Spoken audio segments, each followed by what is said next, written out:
Hey everyone, welcome back to our channel Aarti Shararti vlog में आप लोग का खूब सारा स्वागत है। कैसे आप सब? मेरी तरफ से गुड इवनिंग आप सभी को।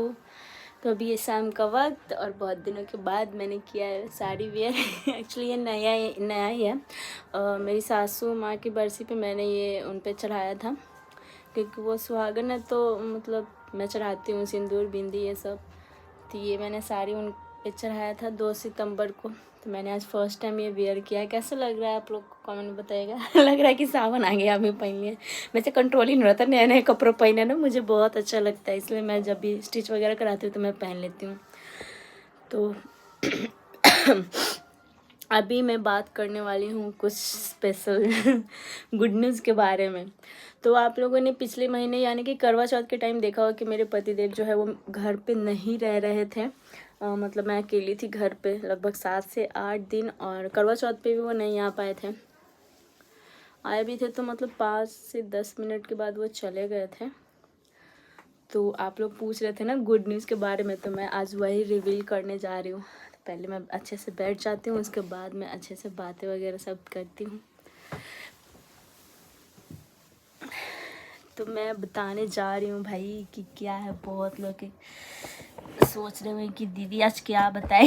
सब लोग तो यही सोच रहे होंगे ना कि प्रेगनेंसी से रिलेटेड होगा ये गुड न्यूज़, लेकिन ऐसा कुछ भी नहीं है। जबकि मैंने कुछ दिनों पहले एक व्लॉग जो डाला था गुड न्यूज़ करके, तो उस पर बहुत कम कमेंट आया था कि मेरा यूट्यूब से पेमेंट आया है, बट ये भी गलत था। और बहुत सारे कमेंट तो आ रहे थे कि मैं प्रेग्नेंट हूँ ऐसे करके आ रहा था। तो ये तो बिल्कुल भी गलत था। तो वो है गुड न्यूज़ मेरे हस्बैंड से रिलेटेड। तो एक्चुअली पहले तो वो सॉफ्टवेयर इंजीनियर ही थे। तो वो जो जॉब ना बाहर से छोड़ के चले आए थे, क्योंकि उनकी मम्मी को कैंसर हो गया था। तो उसके बाद वो फिर बाहर नहीं जा पाए। फिर उसके बाद वो जो काम करते थे वो था, क्या था मैंने बताया पहले ब्लॉग में, आप लोग जाकर देखिएगा। तो फिर वो प्रॉपर्टी डीलर का काम करते थे, यहीं अपना खुद का बिजनेस स्टार्ट कर लिया। और वैसे भी उनको ना जॉब करना पसंद नहीं है, पता नहीं क्यों। वो बोलते हैं कि उसमें छुट्टी लेना पड़ता है, और मेरे को ऐसा पसंद नहीं है कि मैं किसी से छुट्टी मांगूँ अपनी फैमिली के साथ कहीं जाने के लिए वगैरह वगैरह। तो ये सब बिल्कुल भी उन्हें पसंद नहीं आता है, इसलिए वो जॉब नहीं करना चाहते थे। फिर इसलिए वो वापस भी नहीं गए। बट उनका एक ड्रीम था, क्योंकि वो इन पढ़ाई तो मतलब सॉफ्टवेयर इंजीनियर का कर लिए थे, MCA। लेकिन उनका ना एक सपना हमेशा से था कि वो टीचिंग लाइन में जाए। एक बार उन्होंने अपना कोचिंग भी स्टार्ट किया था, बट वो मतलब चल नहीं पाया उतने अच्छे से, क्योंकि बहुत सारे लोग जो होते हैं इंजीनियरिंग करने के लिए कौन ही पटना में मतलब रुकता है। बहुत कम स्टूडेंट मिलते हैं, सब लोग ज़्यादातर बाहर ही चले जाते हैं। तो इसीलिए उनका जो कोचिंग है वो स्टार्ट नहीं हुआ। फिर वो अपने बिज़नेस में काफ़ी अच्छे से लग गए, अच्छे खासे इनकम आने लगे थे। ऐसे कुछ प्रॉब्लम तो नहीं था, बट हाँ 3 साल से कंटिन्यू वो फॉर्म भर रहे थे, क्या टीचर वाला जो स्टेट का है। अभी हाल ही में वो BPSC ने एग्ज़ाम लिया है, तो वो उन्होंने क्लियर किया। उसके भी पीछे मेरा ही आता है। एक्चुअली वो फॉर्म अप्लाई भी नहीं कर रहे थे। वो 2 साल उन्होंने किया, जब फर्स्ट बेबी थी तब उन्होंने अप्लाई किया था। तो एग्ज़ाम वो नहीं देने जा रहे थे कि ऐसा हो गया तो मैं नहीं दूंगा। बट बहुत समझाने के बाद उन्होंने एग्ज़ाम दिया और एग्ज़ाम क्लियर भी कर लिया। फिर उसके बाद क्या हुआ कि उस एग्ज़ाम में कुछ प्रॉब्लम हो गया, तो दोबारा एग्ज़ाम लेने वाला था गवर्नमेंट। तो दोबारा भी एग्ज़ाम हुआ, तो उस टाइम सेकेंड बेबी एक्सपायर कर गए थे। फिर एग्ज़ाम फिर वो बोले कि मैं नहीं दूंगा एग्ज़ाम। बट मैंने क्या किया कि फिर से फोर्स किया, फॉर्म वगैरह भरवाया, अप्लाई करवाया उनसे। फिर मैंने कहा कि चलिए कोई बात नहीं, जीवन में दुख सुख तो होता ही रहता है। गवर्नमेंट जॉब हो जाएगा तो थोड़ा अच्छा रहेगा, लाइफ सेट हो जाएगा। बिज़नेस का क्या है, वो तो कभी लाखों आ जाता है, कभी एक भी नहीं आता है। बट सब लोग बहुत मजाक उड़ाते थे कि इतना पढ़ाई करके ये ज़मीन का काम कर रहा है ऐसे। तो मुझे भी थोड़ा अंदर से बहुत हर्ट होता था कि यार पैसे तो इसमें कमा रहे हैं, बट जो पीठ पीछे लोग बोलते थे ना वो अच्छा नहीं लगता था। तो बस यही एक ज़िद था मेरा कि नहीं, जॉब तो मैं उनको दिलवा के रहूँगी चाहे जैसे हो जाए। लेकिन सेकंड टाइम भी वही हुआ, एग्ज़ाम में प्रॉब्लम हो गया, पेपर लीक हो गया, और इस वजह से फिर किसी का जॉब नहीं हुआ। फिर आया थर्ड टाइम एग्ज़ाम देने का। फिर ये पूरा तरह से हार मान चुके थे, बोले कि अरे नहीं, बार बार हो जा रहा है लेकिन एग्ज़ाम में प्रॉब्लम हो जाए। बोले आप में कोई प्रॉब्लम नहीं है ना, आप तो एग्ज़ाम क्लियर ही कर रहे हो। प्रॉब्लम एग्ज़ाम हो रहा है ना, मतलब गवर्नमेंट की तरफ से हो रहा है, आपकी तरफ से तो कुछ नहीं हो रहा है। फिर थर्ड टाइम तो मेरे को भाई रोना पड़ गया था, क्योंकि ये फॉर्म अप्लाई नहीं कर रहे थे। और फॉर्म का डेट भी ख़त्म हो गया था। फिर मैं बहुत रोने लगी कि ऐसे किसी भी चीज़ का मैं फॉर्म अप्लाई करती थी, इनका रेलवे वगैरह का तो ये जाते नहीं थे देने, क्योंकि इनका जो ड्रीम था वो था टीचिंग लाइन में ही जाना। तो इस वजह से हमारे काफ़ी झगड़े हुए, मैंने बहुत बार इनका फॉर्म अप्लाई कर दिया था बिना इनसे पूछे, बट ये एग्ज़ाम नहीं देने के मेरा पैसा फंस जाता था। लेकिन मैं जानती थी कि मैं ये वाला फॉर्म अगर अप्लाई कर दूँगी तो ये ज़रूर जाएंगे देने और ये क्लियर भी कर लेंगे, इतना मेरे को पक्का था। क्योंकि इनमें नॉलेज जो था वो कंप्यूटर साइंस वाला वो बहुत अच्छे से मतलब है इनके माइंड में सेट। फिर थर्ड टाइम बहुत मैं रोई। 18 तारीख को एकदम लास्ट डेट था और मुझे पता ही नहीं था कि लास्ट डेट कब था। मैं लास्ट डेट जब बोली तो एक दिन ऑलरेडी मैं लेट हो चुकी थी। तो मैं बोली कि डेट ख़त्म हो गया, फॉर्म क्यों नहीं अप्लाई कर, बोले कि बस नहीं करना था तो नहीं करना था। फिर हमारे बीच ज़्यादा झगड़े तो नहीं हुए, बस थोड़ी बहुत बातों से ही ऐसी थोड़ा बहुत हुआ। बट फिर मैं समझाई, मैं रोई, मैं बहुत बोली कि यार भगवान फिर से प्लीज़ लेट फाइन करके जैसे भी एग्ज़ाम फॉर्म अप्लाई का 2 दिन भी एक्स्ट्रा डेट निकाल दो। और सच में यही चमत्कार हुआ। फॉर्म का डेट ख़त्म होने के बाद दोबारा जब डेट आया फॉर्म भरने का तो फिर लेट फाइन दे करके इन्होंने फॉर्म अप्लाई किया। मेरे इतना रोने धोने पे क्योंकि मैं 1-1.5 घंटे उस दिन रोई थी, मेरे को आज भी याद है। फिर उसके बाद नखरे, मैं नहीं जाऊँगा एग्ज़ाम देने ये वो। और उस टाइम मुझे जाना था कहाँ, सुचिता जी के यहाँ बेंगलोर एग्ज़ाम देने बोल रही हूँ, मेरे को जाना था गृह प्रवेश में। तो मैं उधर गई गृह प्रवेश में और इधर हो गया एग्ज़ाम स्टार्ट। जैसे जिस दिन मैं आई थी ना बेंगलोर से वापस, उसी दिन इनका एग्ज़ाम था। मैं सोच रही कि पता नहीं जाएंगे कि नहीं, मैं भी नहीं घर पे हूँ कि फ़ोर्स करके भेज सकूँ, कॉल पे तो ये मानेंगे नहीं क्योंकि बहुत ज़िद्दी हैं। फिर मैं उसी दिन आई बेंगलोर से वापस, तो ये मेरे को लेने आ रहे थे ना स्टेशन नहीं, मैं फ़्लाइट से आई थिंक वापस आई थी, फ़्लाइट से आई थी। मेरे को याद ही नहीं कि मैं बेंगलोर कैसे आई थी वापस। गई तो फ़्लाइट से थी, आई भी आई थिंक फ़्लाइट से ही थी। हाँ नहीं, बेंगलोर से मैं चली गई थी सचिन भैया के यहाँ चंडीगढ़ अम्बाला, फिर वहाँ से मैं ट्रेन से आई थी। हाँ याद आया। तो मेरे को ये स्टेशन लेने आए थे, लेकिन एग्ज़ाम दे करके आए थे और मेरे को बहुत डरा दिए थे। इनको पता था, मैं पहले इनको बोल दी थी कॉल करके, अगर आप एग्ज़ाम नहीं दे रहे तो मैं आपसे बात नहीं करूँगी, 10 दिन तो पक्का नहीं खाना खाऊँगी। लेकिन क्या हुआ कि ये एग्ज़ाम दिए उस दिन और मुझे रिसीव करने के लिए आए स्टेशन पे। तो मुझे देख कर बहुत अंदर से खुश हो कि चलो भाई, क्लियर होना ना होना ये तो किस्मत की बात है, बट आपने एग्ज़ाम दिया, ये मुझे अच्छा लगा। तो मैं बहुत खुश हुई उस दिन। और फिर सेकेंड डे भी एग्ज़ाम था, तो उस दिन भी सुबह 5 बजे निकलना था क्योंकि एग्ज़ाम सेंटर था ना वो बहुत दूर था। तो सेकेंड डे भी इन्होंने एग्ज़ाम दिया। उसके बाद 2 महीने बाद आया रिज़ल्ट, इस बार एकदम फाइनल था। और सॉरी एग्ज़ाम भी थोड़ा टफ था क्योंकि BPSC वालों ने एग्ज़ाम ये लिया था, क्वेश्चन पूछा था। तो मेरे को लगा कि यार इस बार तो बहुत हार्ड है। फिर मेरे को इतना भी भरोसा था कि ये एग्ज़ाम क्लियर कर लेंगे, मेरे को पता है ये उसी एग्ज़ाम में बैठते हैं जिनसे जो मतलब इनसे क्लियर हो पाता है। सभी एग्ज़ाम में ये बैठेंगे, नहीं बोलेंगे जब होना नहीं है तो फिर क्यों झूठ मूठ का फॉर्म वगैरह अप्लाई करना, पैसे वैसे। और वैसे भी जो आदमी का मन करता है उसी चीज़ में जॉब करना चाहिए। तो ये तो इनका ड्रीम था टीचिंग लाइन में।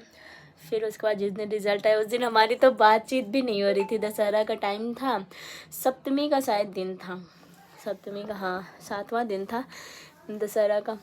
और हम दोनों में बातचीत ही नहीं हो रही थी, किसी मैटर पे मैं नाराज़ थी। बट अचानक से सुबह इनके फ्रेंड का एक कॉल आया और इनको लगा, हम जैसे वो रिजल्ट के बारे में कुछ बात करने लगा वैसे ही ये क्या कि स्पीकर ऑन कर दिया। मैं वहीं पे थी और मेरे को ही सुना रहे थे, खुद से नहीं बोल रहे थे लेकिन मेरे को ही मतलब सुना रहे थे। फिर वो फ्रेंड बोला कि आपका भाई हो गया, अब जल्दी से अब आपका ट्रेनिंग भी स्टार्ट होने वाला है जो 3 से 4 दिन में।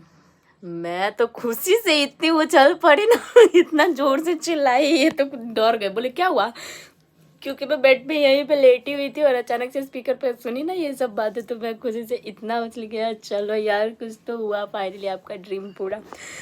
फिर उसके बाद तुरंत बातचीत स्टार्ट हो गया, होने लगा।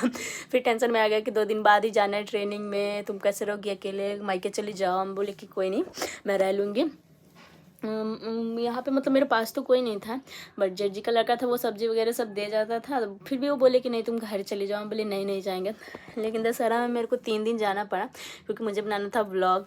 यहाँ पे मैं रहती थी घूम घूम के बना नहीं पाती पंडाल वगैरह का, लेकिन दशहरा में मैं घर गई 3 से 4 दिन के बाद। उसके बाद आया करवा चौथ। कंटिन्यू ये 7 दिन घर पे नहीं थे। फिर बोले कि तुम चली जाओ घर, वरना मैं वापस नहीं जाऊंगा ट्रेनिंग में। फिर हम इनको समझाया, मेरे को क्या होता है कि यार चलो अब तो हो गया, तब तो अकेले तो रहना ही पड़ेगा। बट ये मतलब बार बार मायके आना जाना थोड़ा सही नहीं लगता है मेरे को। एक सेकेंड। तब जाके फाइनली मैं यहीं थी 7 दिन। और वैसे भी करवा चौथ था तो मैं बहुत सारा मेरे को सामान ले जाना पड़ता, ड्रेस, ज्वेलरी, ये सब। तो मैं मायके नहीं गया, और मायके रहती तो आते भी नहीं। लेकिन ट्रेनिंग इनका जो था वो पटना में ही था। कंटिन्यू 7 दिन तक नहीं आए थे, लेकिन एक दिन भाग के चले आए। बोलेंगे मेरे को मन नहीं लग रहा है वहाँ पे। ये एक्चुअली ना घर छोड़ के कभी रहे नहीं। इनको घर पे रहना, अपने गांव में रहना बहुत ज़्यादा पसंद है। गांव में रहने के लिए ही इन्होंने अपना बाहर का जॉब छोड़ दिया कि नहीं भाई मैं बाहर नहीं रह सकता, पुणे, बेंगलोर ये सब मैं नहीं रह सकता। तो पढ़ाई बस करने के लिए ये स्टार्टिंग से मतलब 5 से 6 साल बाहर रहे होंगे। 5-6 साल क्या, 8-6 साल, हम लगभग 7-8 साल बाहर रहे। लेकिन उसके बाद अब बिल्कुल भी इनका मन नहीं करता अपने गांव छोड़कर जाना। बोलते कि नहीं, गांव में जो बात है वो बाहर नहीं है। बाहर एकदम अकेलापन सा लगता, ना कोई गांव वाले ना कोई परिवार, पूरा दिन ऐसे बंद कमरे में रहो। तो यही था रीज़न गुड न्यूज़ का। अभी पूरी तरह से वो सेटल हो चुके। उसके बाद लेकिन इतना बुरा हुआ ना, फिर से दिवाली में इन मतलब जैसे ये ट्रेनिंग में जा रहे थे, क्योंकि बहुत दूर था। पटना में कंटिन्यू 7 दिन रहने के बाद कहीं दूर ट्रेनिंग पीरियड इनका चल रहा था, तो उसमें ना रोज़ आना जाना ये करते थे, वो भी बाइक से। तो धनतेरस के दिन ये जा रहे थे और इनका बहुत भयानक एक्सीडेंट हो गया था। इस वजह से मैंने दिवाली पे ब्लॉग भी डाला था, बैड दिवाली ऐसे करके कुछ। फिर मेरे को लगा यार किसकी नज़र लग गई, इतने दिनों के बाद हमारे जीवन में कुछ खुशियाँ आई हैं। तो मेरा मन ना बहुत अंदर से एकदम से टूट गया। इस वजह से मैं रिवील नहीं कर पाई थी। बट सोचा कि चलो अभी कर लेते हैं, क्योंकि अभी भी कमेंट आना नहीं बंद हो रहा है। और अभी भी सब लोग यही बोलते हैं कि मैं प्रेग्नेंट हूँ। क्योंकि मैं जब अम्बाला गई थी ना, तो मैं किसको, पूजा भाभी को यानी रुद्र भैया की वाइफ को जब मैं गोद में उठा रही थी, तो प्रिंस भैया बोल रहे थे ना, अरे अरे तुम भारी मत उठाओ। हम ले, अरे वो गुड न्यूज़ बस ऐसे ही था थंबनेल में, प्रेगनेंसी से रिलेटेड नहीं है, वो कुछ और है। लेकिन फिर भी लोगों को विश्वास नहीं हो रहा था, इसलिए मैंने सोचा कि चलो भाई आज सारी बातें बता ही देते हैं कि क्या था गुड न्यूज़ का राज। तो यही था, गुड न्यूज़ से कम थोड़ी ना। आजकल गवर्नमेंट जॉब इतना आसानी से तो मिलता है नहीं। लेकिन चलो भाई, अभी हो गया फाइनली। उनका एक जो छोटा सा ड्रीम था वो फाइनली कंप्लीट हो गया है। तो मैं ऐसे ही भगवान से प्रार्थना करती हूँ कि उनका हर विश, हर ड्रीम कंप्लीट होते रहे। फिर वो पूरी तरह से अब सेट हो गया। सुबह 7 बजे जाते हैं, उसके बाद फिर वो आते हैं एक्चुअली शाम को। इसीलिए आजकल मैं आपको लोग अकेले दिख रहे हो। व्लॉगिंग तो मैं ऐसे अकेले ही करती हूँ, मेरे व्लॉग में तो आते नहीं है। पता नहीं फ्यूचर में क्या होगा, वो आएंगे नहीं आएंगे इसका तो मैं नहीं कह सकती, गारंटी नहीं ले सकती।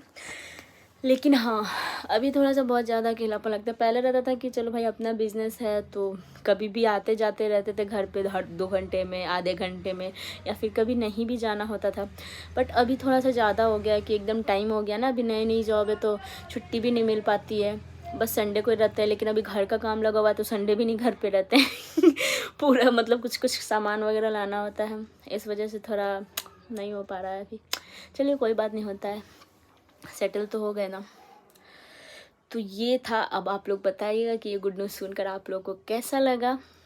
एक इंस्टा पे एक डीएम भी आया था कि दीदी आपका बीपीएससी टीचर में मतलब सिलेक्ट हो गई है क्या।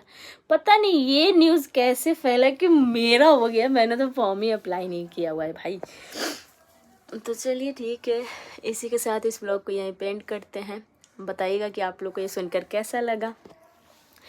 मुझे तो भाई बताने का ज़रूरत नहीं है, वो तो हर बीवी चाहेगी कि उसका जो पति है वो अच्छे लाइफ में सेटल हो जाए, अच्छे जगह पे थोड़ा जॉब करे। क्योंकि ये प्राइवेट जॉब अभी भी चाहे तो ये मतलब ट्राई करे तो बाहर में मिल सकता है, सैलरी भी ज़्यादा होगी। बट ये बाहर नहीं रहना चाहते। मेरे को कभी कभी मन करता है, मैं बोली भी उनसे कि मुझे भी रहना है बेंगलोर, पुणे, हैदराबाद, चलिए वहीं जॉब कर लीजिएगा। तो बोले कि नहीं, मेरे को करोड़ों रुपये भी देगा ना फिर भी मैं गाँव छोड़ के नहीं जाऊँगा। इसलिए गाँव में ही हम लोग घर बना रहे हैं। बस ये पुराने वाले घर से 2 घर बाद ही हमने घर बनाया है, क्योंकि इनको गाँव में रहना बहुत पसंद है। तो चलो भाई, इस घर का राज क्यों छोड़ रहे हैं, कैसे छोड़ रहे हैं, इस घर को छोड़ना क्यों पड़ रहा है, इसका कभी और जिक्र किया जाएगा। तो इसी के साथ इस व्लॉग का एंड करते हैं। और जो लोग नए हैं मेरे चैनल पे वो लोग सब्सक्राइब ज़रूर कर दीजिएगा। 10K के लिए तो मैं ऑलरेडी थैंक यू सबको बोल ही चुकी हूँ। चलिए भाई, बाय बाय, गुड नाइट आप सभी को।